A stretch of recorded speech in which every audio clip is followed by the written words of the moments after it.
नमस्कार दर्शक बंधु। तो आज टॉपिक रही किन्नर मानू मागिक आणतु मागी कौन आने ना किन्नर मानू ये जिन मागिक नहीं आसुँच ना तो आपणकर निहाती आप उन्नति हो ना उन्नति निश्चित भाव हम।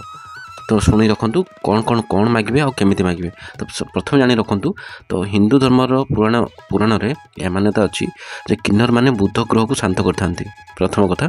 तो द्वितीय जदि कौन व्यक्ति को किन्नर माने बुधवार दिन आशीर्वाद करते ना तेज से व्यक्तिर भाग्य खुल जाए, चमत्कार भाया भाग्य खुल जाए, बहुत शुभ होता है, मंगल होता है। तो से भाया बुध ग्रह को नपुंसक ग्रह बोली कहुए।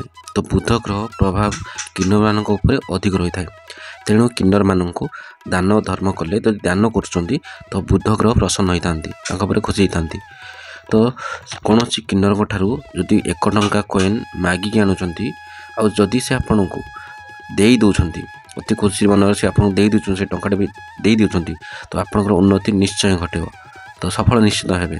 तो से जदि आप जेकोसी जो मानकर संतान नहीं से संतान सुख चाहते ये गोटे छोट उपाय करूँ। तो गोटे छोटिया पुओ पिला कंढे दुकान रू किणी किन्नर को दिंतु।